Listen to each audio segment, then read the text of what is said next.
Welcome, everybody. We are going to start with the invocation from Vice Mayor Carroll.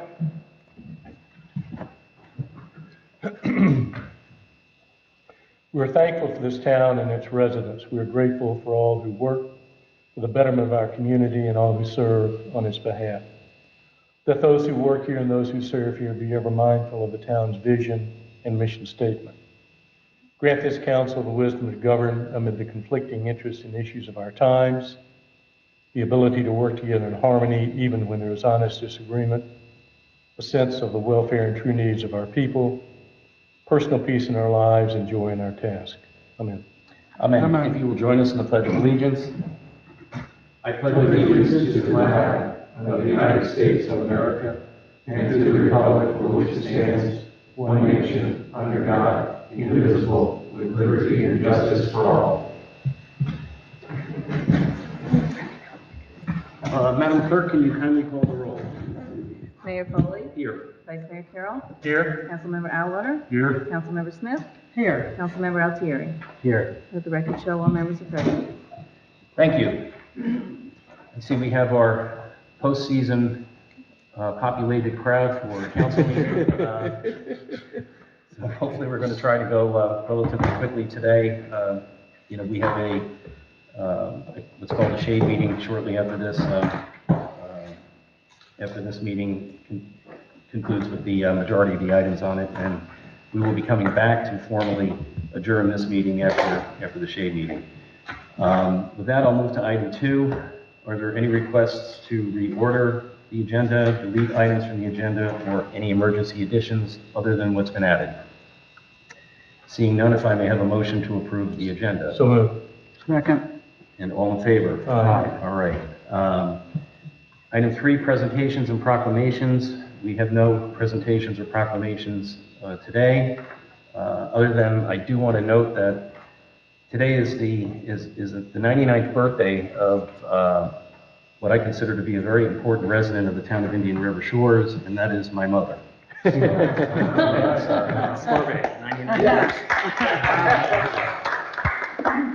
And since Pat is in the audience, she can get me out of trouble and comment that I did remember and tell her. Item 4, do we have any comments from the public regarding the agenda items? There being none, we will move on to the consent agenda. Is there a motion to approve the consent agenda? So moved. Second. And all in favor? Aye. Okay. Item 6, the mayor's report. First item, I referenced a few moments ago that we will be having a shade meeting today to discuss the disappointing affirmance of the trial court's decision in what we call the rate case with the city of Vero Beach. We have asked for attorney-client guidance on the next step forward on that, and in accordance with Florida law, we will be recessing the meeting after item 13 on the agenda to have the shade meeting and then come back and we will adjourn this meeting. The second item on the mayor's report for me today is we mentioned reviewing Mr. Harpering. We changed the format of doing that. Instead of having what I refer to as a middle manager kind of piece of paper where we kind of check boxes, I thought it would be a more mature approach to sit down individually with the town manager. And I'm happy to say that I gave Jim a glowing review. There were always areas of improvement, but I mentioned to him that when you exceed such a high level, the efforts to improve become harder and harder, but he's willing to take on that task. As it relates to compensation, and I will be deferring to other members of council to give whatever comments they want to give to Mr. Harpering. We reset, made a salary adjustment last year and incorporated a 6% increase consistent with what the rest of the employees of the town had.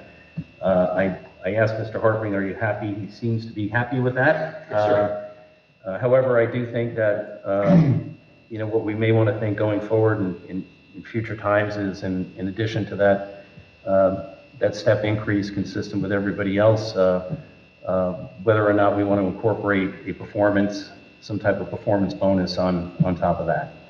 So that's something that's food for thought, that I'm not able to talk to council about outside the context of this public meeting. So if you ponder it and we talk it at a future meeting, that would be terrific. With that, I will turn over to Councilmember Smith, and if you want to share some of your impressions about Mr. Harpring and his year, that would be appropriate at this time. As you did, I gave Jim a glowing report for everything he's done, and appreciate all his hard work.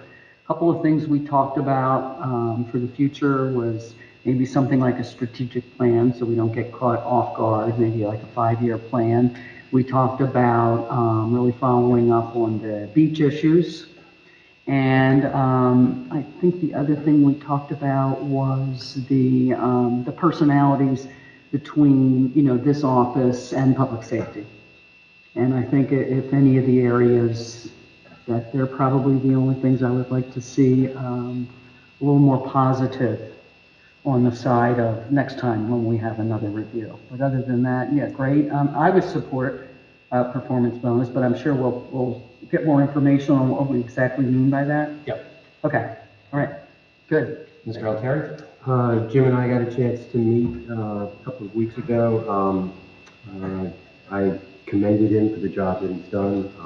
He's made my joining the council happen with smoothly. So I think he's done a great job, and I commend him for it. Thank you very much. Vice Mayor Carroll? Well, if I covered everything that Jim and I discussed in our meeting, we would probably drift into the early hours of the afternoon. It was an extraordinarily good session, and we covered a lot of territory. The bullet points of which were, I focused in our meeting on applauding his effective work with staff. I spoke very positively about the way he delivers his office and himself to the residents of our community as well as council. I applauded his strategic leadership, anticipating issues, and in one or two instances where things did not go according to plan, accepting full responsibility for them. I lauded him for facilitating the policies that have been implemented during the time that he's been town manager, his organization, planning, and management skills, and his responsiveness to council, to residents of the community, and to our vendors. And then finally, his extraordinarily effective oral and written communication. Job well done. Thank you. Thank you. Councilman Alward? Okay, well, I would echo the mayor's remarks. I think Jim has done a very good job. We talked about some areas for improvement. They were relatively few and far between. A good discussion. I did give him a written report just consisting of some bullet points as a framework for discussion using one of the local communities in the River County sort of as a template, because I thought they had done a pretty good job on that. In terms of performance bonus, I don't have an issue with that. I think we do need to think about some criteria for that and come up with that. The other thing that I would suggest is, I think now that Jim has built some tenure into the office, that we do a salary survey of around not just locally, but in the area, broken down by size of community and so forth, to see where Jim stands pay-wise and make sure that it's appropriate.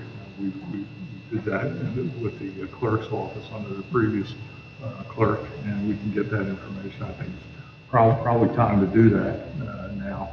to put some rigor to it and see where he stands, make sure he's appropriately compensated, and when you get cut him 20 or 25%, so be it. Only three. But no, I think it's appropriate probably to do that. Terrific, thank you. All good comments. Yeah, to put a little bit more detail in it, we'd probably be here to the early hours of the weekend because I meet with Jim on a weekly basis, Monday morning, 8 a.m.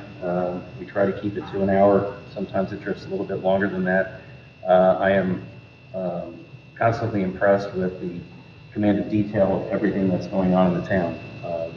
That makes, frankly, my job easier and hopefully everybody's job on the day is easier. I think the way you've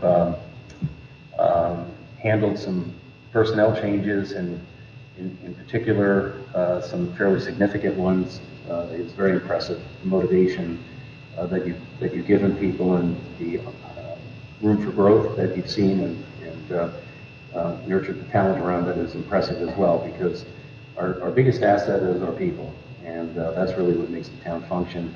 I've had precious few negative comments by town residents, except when you've done the things you're supposed to do, which surprisingly doesn't justify the comments made, but those are still precious few. I still harken back to the second day on the job, and I walked into the 7-Eleven, and coincidentally, it was the day that FDOT had decided to remove the orange trash can barricades that were confusing everybody. And a resident of 7-Eleven said, that new town manager is phenomenal, and he was here 2 days and he got those files removed. So, always take the good with the bad, whether you deserve it or not. And, I'm looking forward to continuing to work with you and face the challenges together as we go forward. We'll give further thought to the salary review. We did that when we made the adjustment last year, so it shouldn't be hard to update that because we kind of identified some, fairly consistent, comparable communities. So I think that's a very good idea, and we'll move forward with that. So thank you very much, Jim. Great job.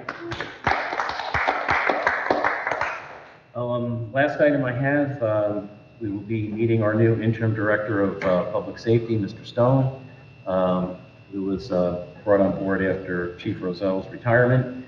But that will be addressed a little bit later on when we meet Mr. Stone, and Mr. Harpin can fill us in on that. All right, 7A, council member items. Councilmember Smith, you have an update on Section 4 funding, which is for the beach. I do. So bear with me. I'll try not to be too lengthy, but I want to make sure that everybody understands all the issues that have occurred with the beaches. On May 15th, the Beach and Shores Committee met. That's the committee that I'm on. Eric Charest, the Indian River County Natural Resources Manager, received notice on May 8th from FEMA that Sector 4 would not receive critically eroded status. FEMA considers all sand in the system to the depth of closure. That's out in the ocean. So to say it simply, significant increases in sand observed in the near-shore waters outweighed the losses observed in the dune and the dry beach. That's what they said. They also said pre- and post-storm surveys show a loss of 50,000 cubic yards of sand above the mean high water line, but when they measured from the dune to the depth of closure offshore, FEMA determined that we had an increase of 11,000 cubic yards of sand. Those are probably the main reasons why we turned this down. Mr. Harpin was at the meeting. He presented some bullet points and also noted that FDEP is not looking favorably for Sector 4. This is FEMA I was talking about before, and then we still have FDEP out there, and he requested of the committee significant advocacy action and submission of the following, and he stated a statute that he might talk about more later, but I'll just read it now. Under Florida Administration Code for Beaches and Shorelines, critically eroded shoreline may also include peripheral segments or gaps between critically eroded areas such as 3 and 5. This is important and necessary for the continuity of management of the coastal system or for design integrity of adjacent beach management projects. So that's in there their Florida administrative code. So that's where I think that the people are making a decision that they could go in favor of us. The next day we had the Board of County Commissioners meeting, and at this meeting, Eric made another presentation asking for directions on the two items that were suggested at the Beach and Shores Committee meeting a month before that. One was a feasibility study for a dune restoration project by the county, that's $30,000 to $50,000. And the second was an ask for a feasibility study for an engineered beach project, which would get us funding all the time. And that study would cost between $500,000 and $600,000. Mr. Harpering presented his points again, like he did the day before, and several others in the audience spoke. It was very obvious as I watched the meeting that the majority of the commissioner votes for a dune-only project were favorable, but not an engineered beach study. But before voting, our county commissioner, Mr. Tukanich, referenced an email he had received from David Fisher of the JI Infrastructure Committee, which noted that residents of Sector 4 would help fund a public-private partnership.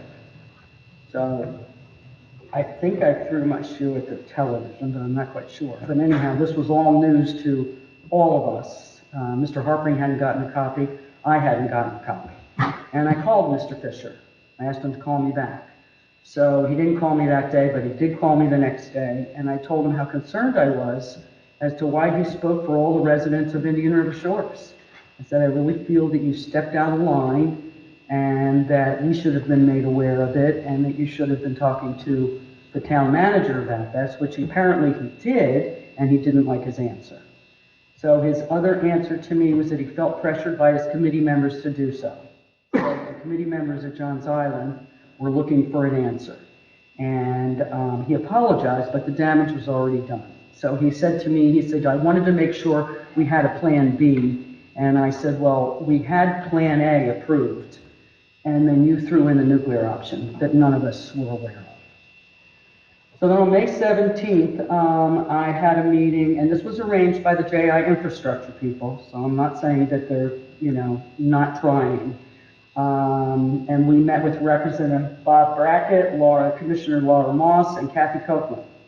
And Ms. Copeland, she's the Legislative Affairs and Communications Manager for Indian River County.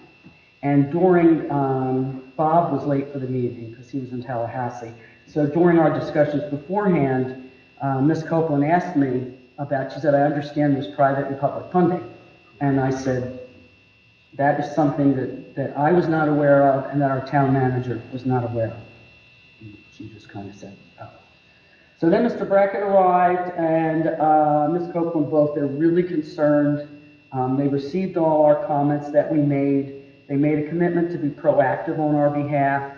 Representative Brackett was going to meet with the Secretary of DEP, as well as two other people that he mentioned that I didn't know, that Jim knew one of them. And he also has a meeting scheduled with Governor DeSantis on June 5th. So let's hope that that happens. They both decided that this was an issue that was beyond the staff level, the people that we've been dealing with, and required action at a higher level. They discussed some resolving the funding through a resiliency and conservation, health and safety infrastructure angle. This Kathy Copeland seemed really good. She's been looking into different communities and states and how they resolve problems like we have. So I really spoke highly of her, and Laura was very good too, and Commissioner Moss. So since then, we've sent Mr. Brackett, Moss, and Copeland copies of the before and after drone videos of our beaches as they requested, and also a copy of the easement that the JI infrastructure people requested. And in conversations I've had with David Fisher, he seems to think that all these easements are going to be super easy to get. And I mentioned to him the other day, I said, do you have any idea if the actual private property with Johns Island, their beach club, is going to sign this easement? He said, well, I don't see it being a problem. Okay, so then on May 23rd, this same committee, the JI committee, arranged a meeting with Aaron Brawl. And I will let Jim carry on from there. you can tell us about the Grohl meeting. Thank you, Councilmember Smith. Myself and Councilmember Smith, Commissioner Moss, and the aforementioned parties met with Senator Grohl, and Kathy Copeland was there as well. In brief, we presented the same information with a couple of strongly clarified pieces. First, we wanted to make sure that, notwithstanding any other representations, it was clear to Senator Grohl and to the County Rep. Kathy Copeland and others that while the town would be happy to open up its community center for public meetings and things like that, private party requests for the town to advocate on behalf of easements should not happen. In other words, the town as a municipality should not be advising private property owners either to or to not sign an easement. And there was, there was some consternation, about that, when I represented that it was not a good idea for the town as a municipality to be giving people essentially legal advice about their private property and easements with another governmental entity. I just wanted to make sure that that was, clear to everyone, but that we were happy to help with,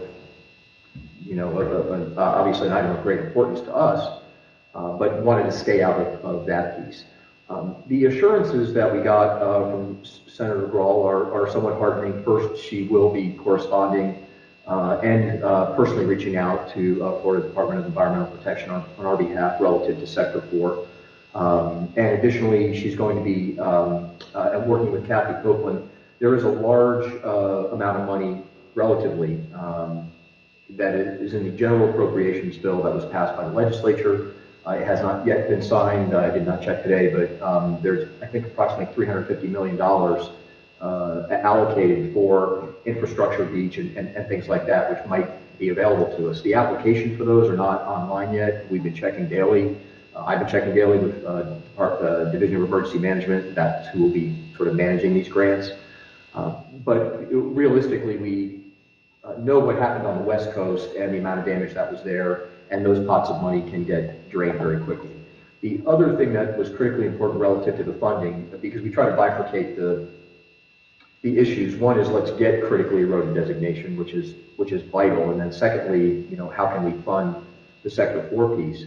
And on the funding piece, what I asked Commissioner Moss and laid the groundwork for Senator Grohl and also Ms. Copeland with the county was to recognize that while the Sector 7 piece may not go forward, and while the grant money for that may not be able to be transferred to Sector 4 from Sector 7, the matching money from the county is probably, and nobody would commit to this, I believe it's just discretionary. In other words, they could take the money that they were going to match or they were going to put to Sector 7, the county piece, and move it directly to Sector 4. And I'm not minimizing the total amount of the project, which is going to be probably close to $6 million, somewhere between 5 and 6. But that being said, I believe, and I am, I believe that the county would be able to garner the funds for a dune-only Sector 4 project. It seems, based on the information that was presented at multiple Beach and Shores meetings by Councilmember Smith and at the BOCC meetings, that they would not have agreed to expend the $30,000 to $50,000 for the engineering and the actual permitting unless they had some anticipation of being able to garner those funds. And the only other thing I will note outside of the meeting with Senator Grohl is that Commissioner Urban did try to push for commitment for a November 1 quote-unquote start date, and we will continue to amplify his requests to everyone that will listen. So that's where we are right now in that regard, and we hope to hear something positive soon on the designation. One thing I would like to note for council, if council knows, and for others, that the town is working extremely hard on this issue. Not all of the things that we're doing are pushed out publicly for a variety of reasons, as you can imagine, but we are working on a number of different avenues to try to both secure the designation and the funding. Thank you, Jim. I'll echo that and just briefly make 2 points in the interest of trying to move this meeting along. But I agree that the initial $50,000 is probably in anticipation of a longer-term funding of the project. It just makes logical sense, and my instincts tell me that the larger number was a kind of a big number for them to swallow at that meeting, and they, they wanted to do a little bit more assessment about, what the overall budget's going to look like, how many projects they're going to have, and so forth. The other thing is pretty much a cautionary tale. Mr. Harpering and I did meet with the gentleman who sent the Mr. Fisher. the email. Yes, Mr. Fisher and Mr. Poole and others, and we strongly cautioned them against kind of going off the reservation, for lack of a better word, on something like that, because those things have they have a bureaucratic effect of throwing a wrench in the gears. So it's unfortunate, but hopefully it's lesson learned, and we're back on track now, working towards the longer range plan on this, which is really to get whatever we need to get done in order to have the critically eroded designation, because that solves an awful lot of problems going forward. So, as Mr. Harping pointed out, I think everybody on this dais is including our town clerk, because she's fielding a lot of calls. Everybody is working extremely hard in their own sphere, within the limits of what we're allowed to do legally to push forward on getting this problem solved. We're already in hurricane season, so Lord knows what's going to happen. Hopefully we have an easy season and we don't see much more damage. But thank you for your efforts, and particularly thank you, Councilmember Smith, for your efforts. It's an awful lot of work, and we appreciate you staying on top of this and doing what you're doing. I didn't say that the first vote for the feasibility, the dune only, was a 5-0 in favor of doing that, and they turned down the engineer. I didn't say that in my report, but they did. Yes. So I have a couple of questions.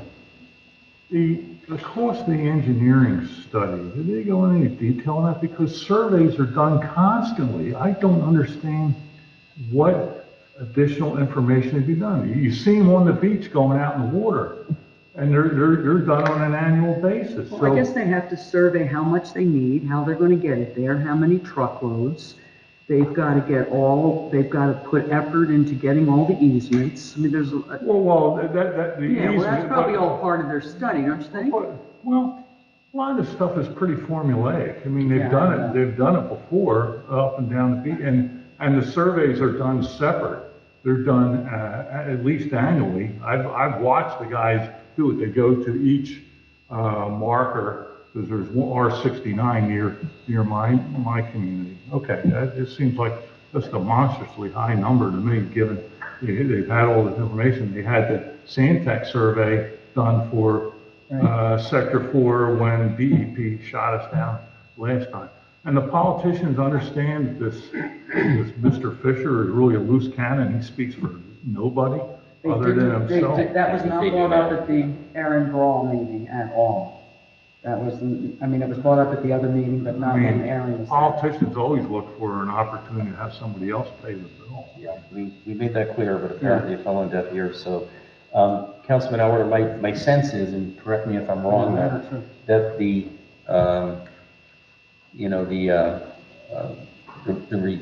rejection of it was not a never. It was just not now. They want time to take a step back, think about it, and find what's work. So. My optimistic nature tells me that, perhaps it was just a little bit too much for them to bite off at this juncture. Maybe they didn't have a full comfort level of seeing the project in its total context. So we will keep the pressure up, all of us, and there's nothing that prevents us from contacting each one of the county commissioners individually and saying, look, you got a lot of constituents here that are going to be watching this very, very closely, and I will note that I think 3 are up for re-election in 2024, so including the one from this district. Including the one from this district. So they also went ahead and had conversations with Dylan Reingold about the minutes, asking him if the minutes were prepared and could they have a copy of them. I mean, they just keep pushing and pushing, and Dylan wrote back and said, they're not prepared yet, and they're not approved yet, but it was a 5-0 vote.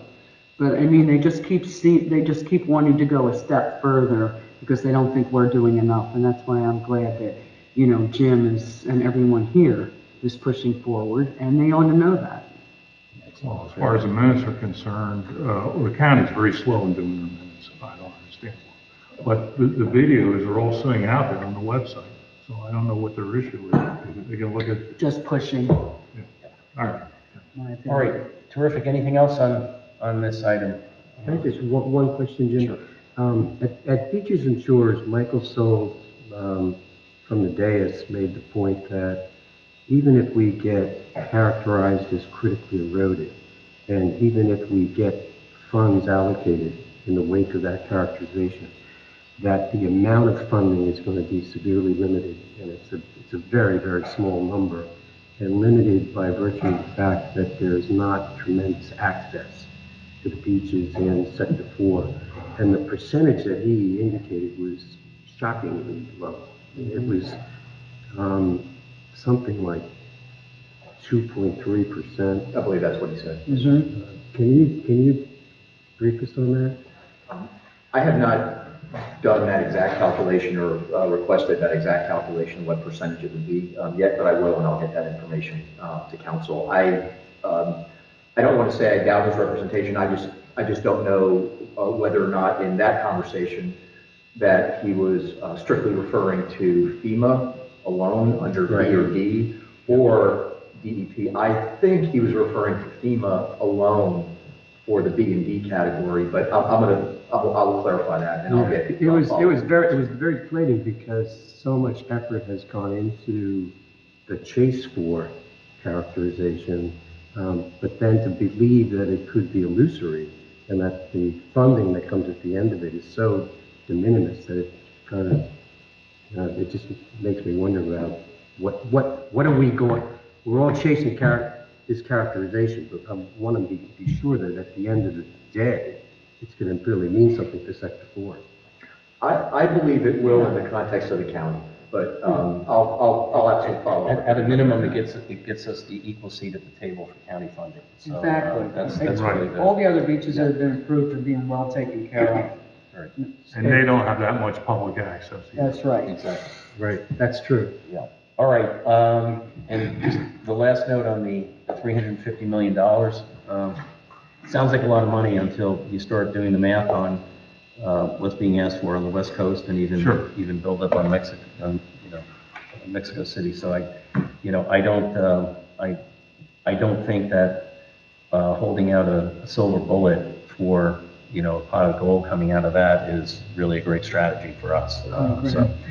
All right, moving on. Item 8A, we have a second reading of ordinance number 560, qualifying dates, and then a vote. This again is the second reading. Is there any public comment on qualifying dates change ordinance? If there is no public comment, the town attorney will read the title, which is required by state law, and then we will have discussion, if any, and vote. Yes, sir. Thank you, Mr. Mayor. This is ordinance number 560, an ordinance of the Town of Indian River Shores, Florida, amending Article 1, Section 32.02 of the Code of Ordinances by providing for specific qualifying dates for candidates, providing for severability, providing for conflict, and providing an effective date. Is there any discussion from council on the second reading? If there is no need for further discussion, the chair will entertain a motion to approve. So move. Second. All right, there's a motion and a second, and we will have a roll call vote. Mayor Foley, Aye. Vice Mayor Carroll, Aye. Councilmember Atwater, Aye. Councilmember Smith, Aye. Councilmember Altieri. Aye. Let the record show, passed unanimously. Thank you very much. Item 8B, ordinance number 561, amendment to police firefighters defined benefit plan.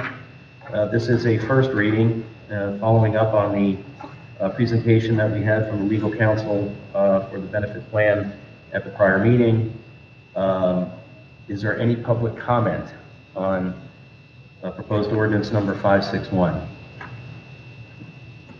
If there is no public comment, I will entertain a motion to approve. So, Mr. Mayor? Yes. Let me just briefly Oh, read. I'm Is that sorry. right? Okay, Yes, just sir. read the title. Yes, sir. Thank you, Mr. Mayor. This is the first reading of ordinance number 561, an ordinance of the Town of Indian River Shores, Florida, amending the Town of Indian River Shores Police Firefighters Defined Benefit Plan to implement the conclusive firefighter cancer presumption established by Section 112.18164 statute and revocable disease presumptions under Sections 112.18, 112.181, 175.231, and 185.34 Florida statutes for public safety officers, amending section 8.01 of the pension plan relating to line of duty disability benefits, providing for inclusion in the code, providing for severability, providing for repeal, and providing for an effective date. Thank you.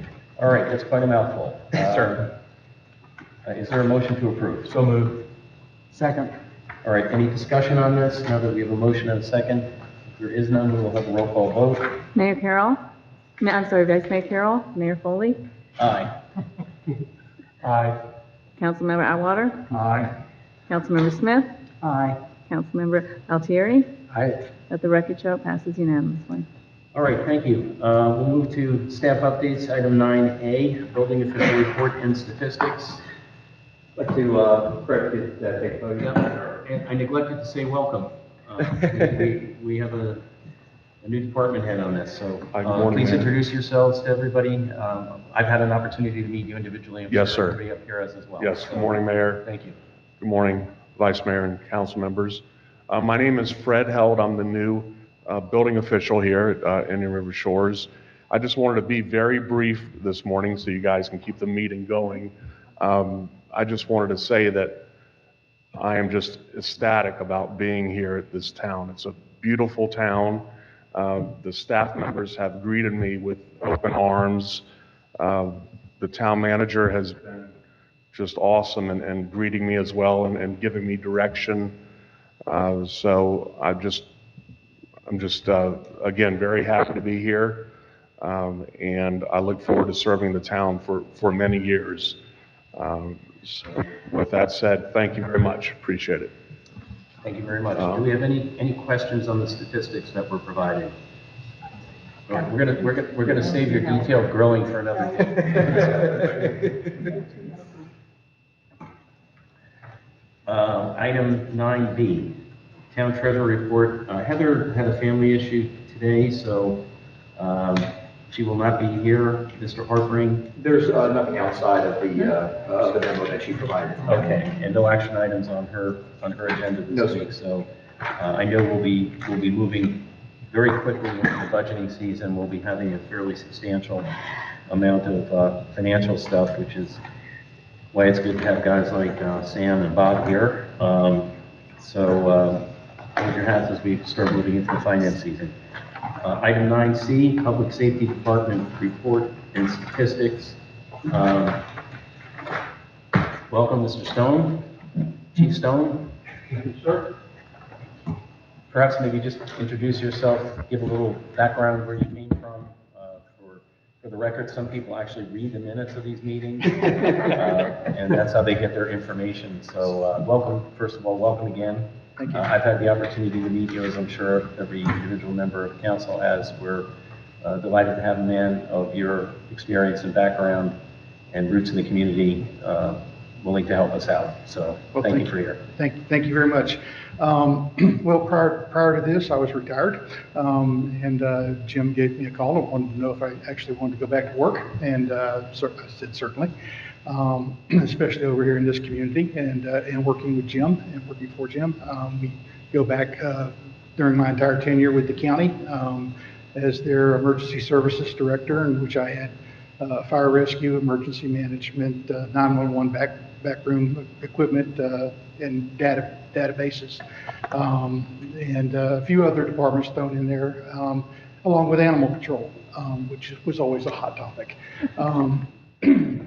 So, and always seem to occupy most of your time when an issue pops up. But very glad to be here. I have had the opportunity to look at the statistical data that we provided to the commission. And certainly we're going to be changing that a little bit so that it's really very static as to what it is now. It doesn't give you a very good picture as to what we're doing. So hopefully we'll have that ready for your August meeting. I don't know if I'll be able to actually do all the changes that I want to do, but to give you a better picture of what we're actually doing in the public safety department so that y'all have a much better understanding. The static data provided to you, the data provided to you is rather static. We have had an increase in the law enforcement activity, but most of that is tailored toward the number of citations that have been issued and the number of contacts that were generated by that.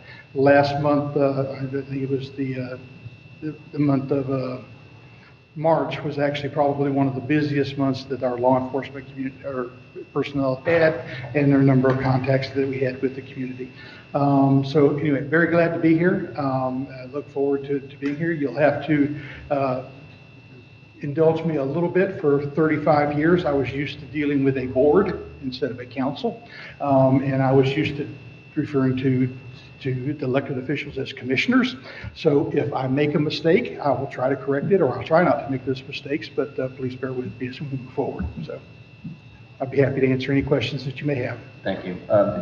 Speaking for myself, I'll respond to anything, so don't worry. Jim actually calls me Your Honor from time to time. Can't get over that lawyer thing that he had in his past. So, are there any questions or comments? I do.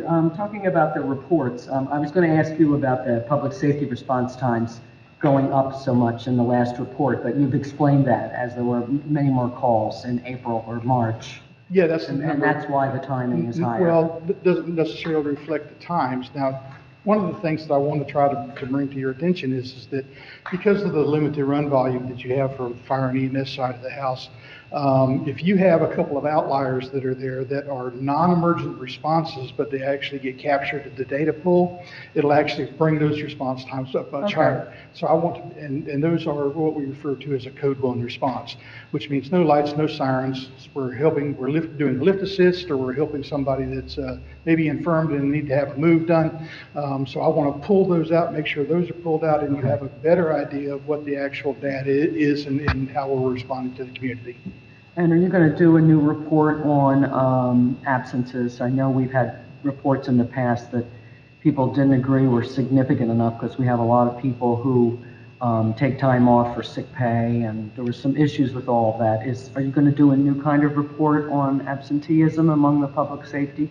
Certainly, we can actually do that report, and we actually have contract language that actually allows us to do some things and ask for doctor's notes and those types of things. So we'll do everything that we can to limit those absences. And if our people are sick, we don't want them coming to work. We want them to get well. If the fish are biting offshore and it's a sick day, that's really not the way we want to try to run the business. Okay, thank you very much, and welcome. Anything else, sir? Anything else? Thank you very much. Thank you. Welcome, Angie. All right. Public Works Department.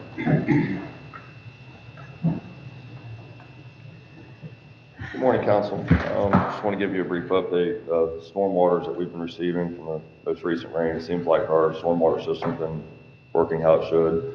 The sinkhole, I haven't had an update on that yet. We have been doing some pumping, trying to drain the system and relieve the water, but as soon as we did it, we've got buckets more dumping in it. So at this time, they're going to kind of push that back another week and, regroup and see if we can't get it done next week. Hurricane season is starting, so we have started our preparations, going through our equipment, making sure the trees are good enough to let the air flow through them, and so tree trimming will start beginning on that. A1A trimming has already been done, and underneath the sidewalks and along the right of way. So other than that, that's all I got for you. Thanks. Anything for Larry? No? Keep up the good work. Thank you. Great job, Larry. Sergeant Mike Krenz is out. Yes, he's doing some fire inspections today. They have the report. If there's any questions, so I'm happy to address. I have none. Just a comment that it's constantly amazing me how many real incidents we had that we didn't know about before we actually had a dedicated person doing this. So, and my understanding is we are going to have the first special magistrate hearings coming up shortly. Yes. Mr. Mayor, Council. You're going to report on that? I mean, if it's all right, I can kind of segue into that now, if you'd like. Yeah. Sir. So as to code enforcement, yes, sir, we expect to have our first special magistrate. We moved from a board to a special magistrate. It's a local attorney, Jennifer Paschke, who's been involved in local government, and particularly with the Indian River County Board for Code Enforcement, so she's familiar with it. She will be acting effectively as a judge, as a special magistrate, hearing at this point at least one, it looks like, but maybe as many as 3 and possibly more than that. Again, fundamentally, code enforcement is about compliance. And again, I don't want to speak for the town manager, but in my experience, it's always been, we would like to see people come to compliance. It's better for everybody. But if they don't, then we're now at the point where we have an enforcement mechanism that we will be utilizing. So we expect the first hearing will probably be in maybe July, again, to give some lead up time for compliance and making sure we're totally ready for it. So I think we have a date, but we're shaping that up probably through the second week in July. All right, thank you. Yeah, Yes, sir. I know there are 3 E's, and I can remember 2 out of them. It's, education, encouragement, and then enforcement. Yes, sir. So, we only get to this stage when, people are recalcitrant and adhering to the ordinances. So thank you very much. Yes, sir. We'll move to the town attorney report if you have anything further.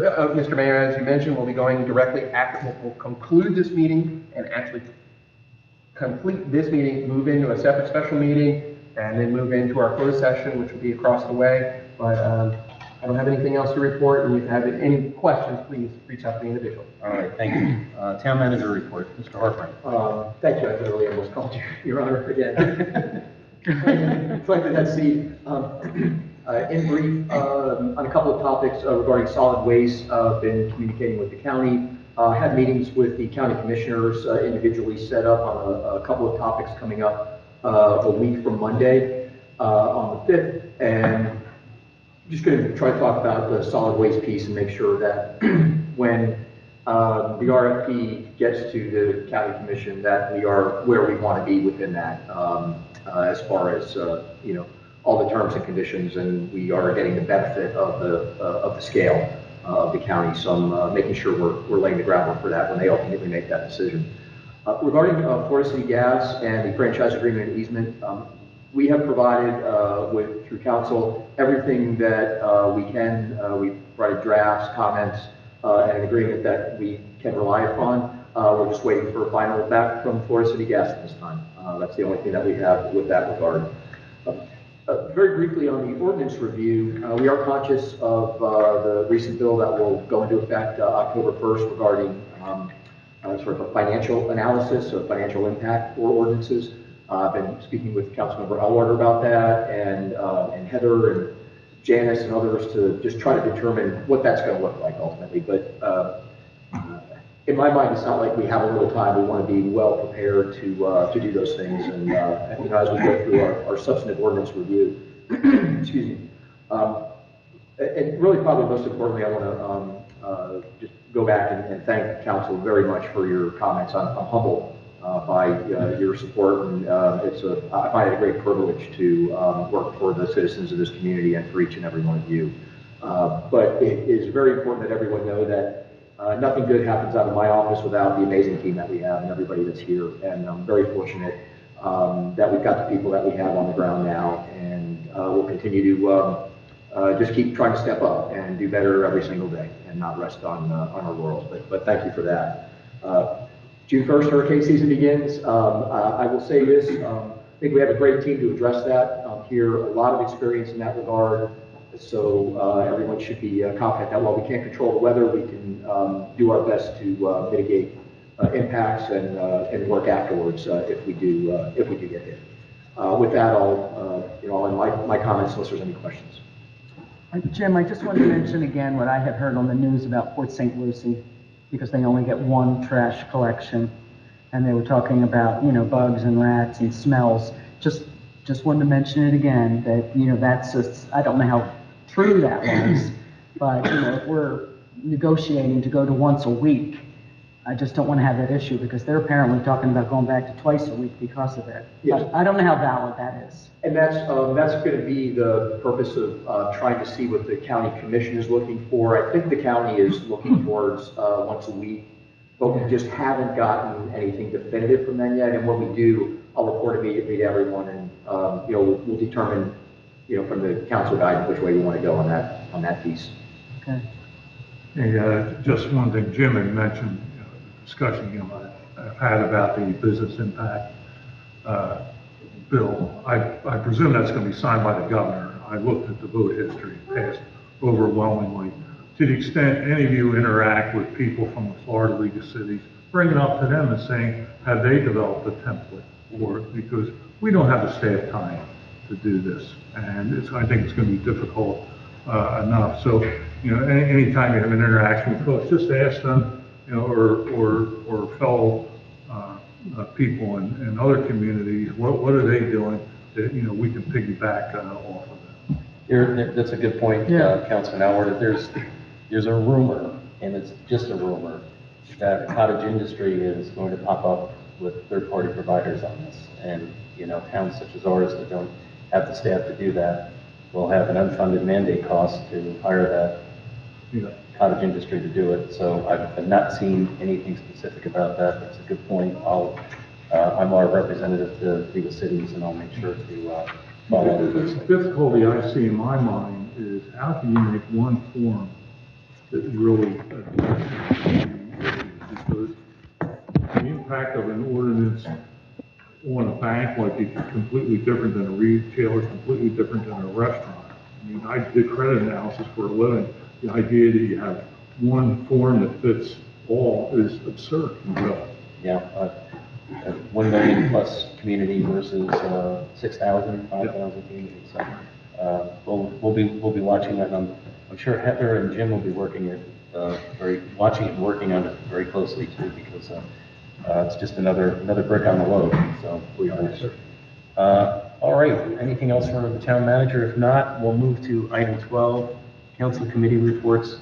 I don't have anything of significance to report. So I'm going to, just refer to anybody who's interested in the most recent Regional League of Cities or Council of Local Governments report. I deposit the materials with the town clerk for anybody who's interested. With that, we'll start with Councilmember Smith. If you have anything in addition to Sector 4, which you exhaustively presented. I am finished. Okay, all right. Mr. Altieri? Nothing. All right, time for the call to the audience. Are there any members of the audience who wish to comment on anything or nothing at all? All right, at this point. Mr. Mayor, we're going to go ahead and adjourn. We should adjourn this meeting and then start the new meeting. All right, so actually we go into recess, right?